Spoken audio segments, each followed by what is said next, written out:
Specialization, doing what you're good at. Today we're looking at economic specialization. Before we begin, have a look at the diagram below. Have a think about what it means and, on a piece of paper, write down what you think this diagram is talking about. Maybe you don't have a very good understanding yet, or maybe you have an idea about part of it. But whatever you think about it, write down a few words about the diagram below.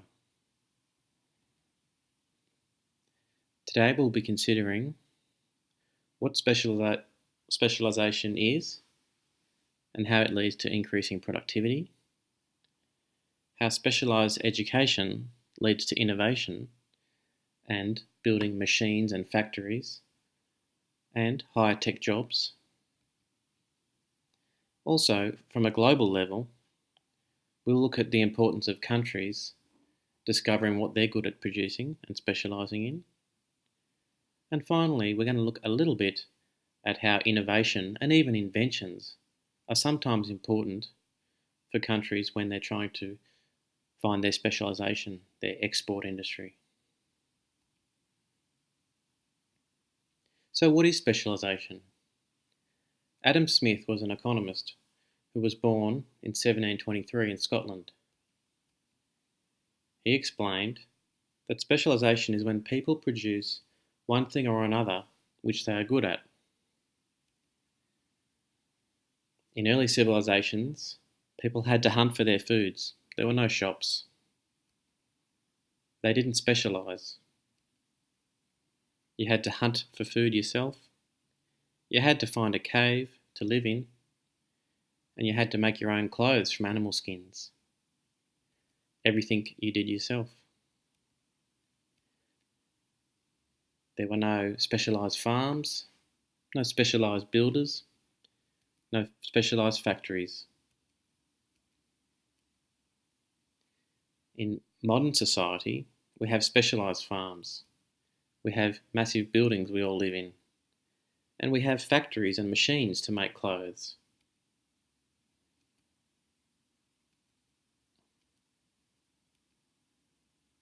So what are the advantages of this modern society, this specialisation?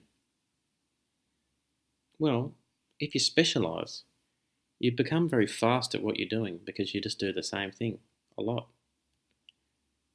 It's also quick to train someone who's specialised because they only have to learn one task. Finally, if you specialise and you're very good at one thing, you can trade that skill or that product with other people who are doing other things and generate wealth. But obviously the cavemen didn't think of that.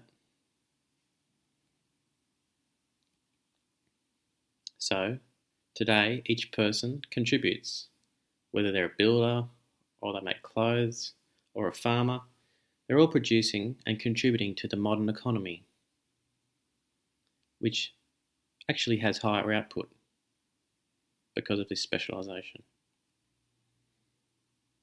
More advantages of specialisation? Well, if you specialise and you're faster at your work, you're going to have more relaxation time. This leads to more socialising and critical thinking and reflecting, and more creativity, and the development of art and culture, construction, and even scientific breakthrough. The cavemen would not have believed what we can do now. But there's always disadvantages to things, so let's think about that for a minute. Have a look at this picture.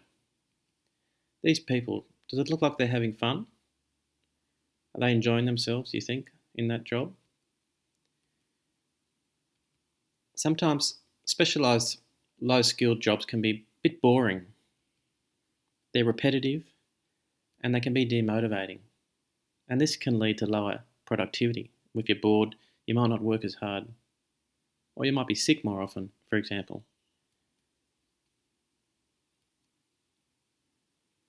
Now we have our first activity.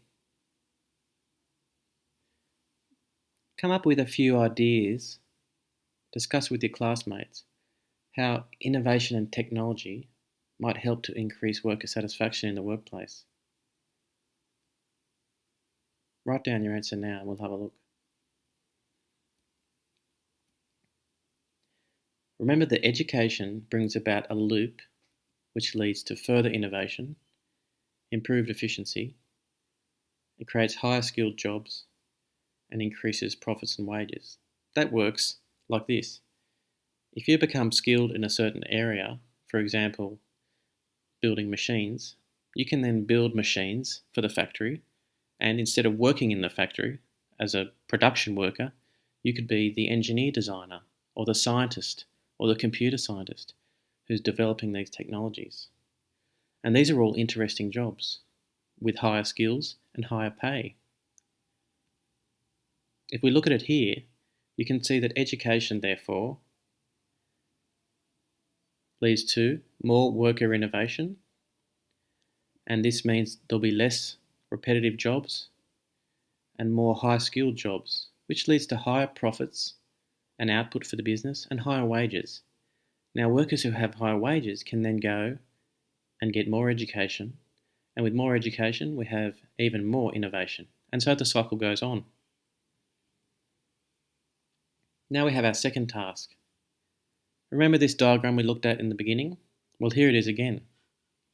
Now I want you to take a minute to write down, now that we've looked at specialization, write down what you think about the diagram this time and describe how education and specialization contributes to innovation with reference to the diagram below.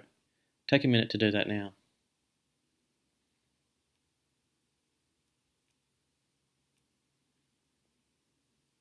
Can countries specialise? This is the global perspective now. Yes, like workers, each country is better at certain things. For example, we know China is very good at making things, at manufacturing, and it's because they have cheap labour in part. Another example is Dubai. They're very good at refining oil, and they have lots of oil reserves.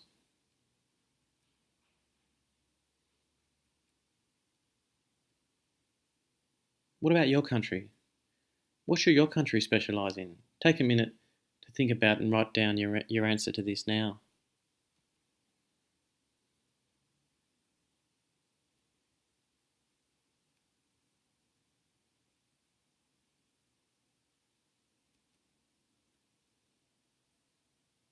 Let's have a look now at an example of an industry, the wool industry. Now, who should make wool? Who should produce wool? Maybe Iceland should produce wool. Or maybe not.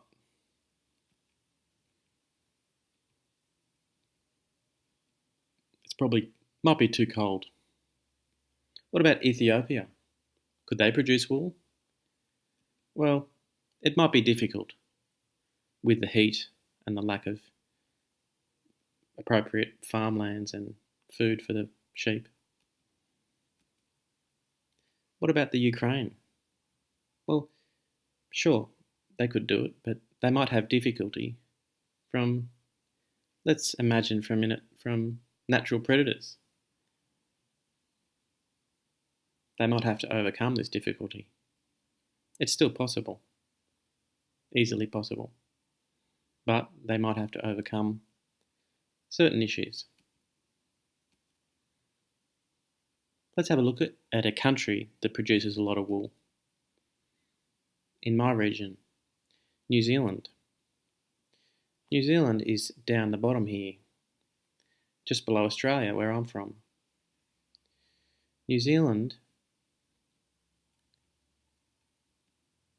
has a moderate climate, lots of open space, lots of food for sheep, and few natural sheep predators. Did you know that New Zealand has more sheep than people?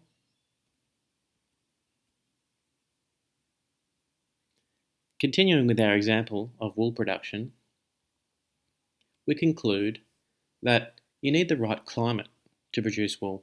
We can see that from our last example. It can't be too to freezing cold or terribly hot.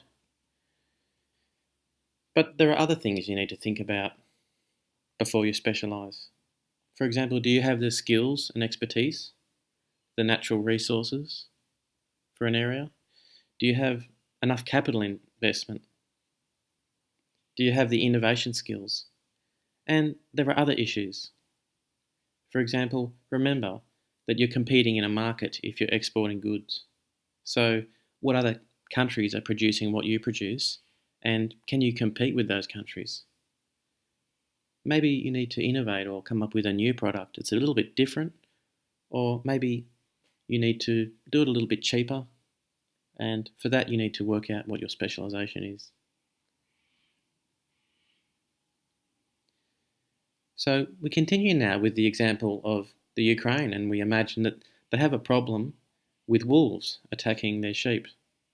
It's an imagined problem.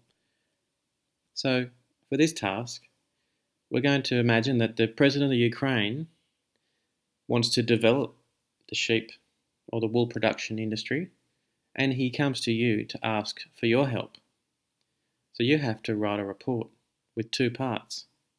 The first part is you need to invent a new technology that can be used to protect the sheep from wolves. So you need to describe how this invention works, what technology it uses, and describe how you build it. So you need to invent something brand new, something different nobody's thought of before.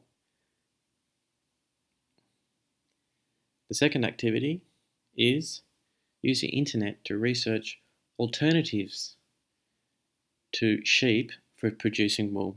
For example, how else can you make wool? Or what other products other than wool might you make? For example, textiles or even cotton.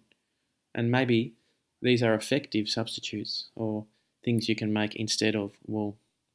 Maybe there are better ways to produce products that can be used for clothing, etc. Well, you can research that yourself.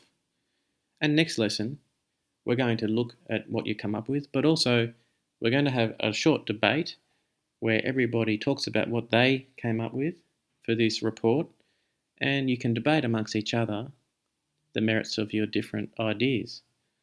Now, maybe you have an idea already, maybe you're thinking about something. Well, put it in the back of your mind and have a look at it for next lesson. And we'll see who comes up with the best idea. To conclude, today we looked at specialisation, and we saw that it leads to increased productivity and output. We also saw that low-skilled specialised jobs, like in the factory, they can be a bit boring, but with education, we can have more innovation and machines and things that run the factory, and then the workers can then take on the more high-tech jobs, the high-skilled jobs, and they can make higher wages and profits for those jobs. Also, at a global level, countries should discover what they're good at producing and invest in that area. And remember, it depends on what specialised skills and resources you have. There's no point in specialising in something which you're not really good at or you haven't got the right resources to do, or the right climate for that matter. And finally, we also saw in the end, in the last slide, that innovation and even inventions might be needed to overcome certain problems. And we saw this with our made-up case in Ukraine where they have a problem with the wolves attacking the sheep, and you had to invent a product to make that industry work so that they could produce wool and have a successful wool exporting industry. And now, you've done so well, we're going to have a little fun activity. Охота на волков. Рвусь из сил, из всех сухожилий. Но сегодня, опять как вчера, обложили меня, обложили, гонят весело на номера и заели.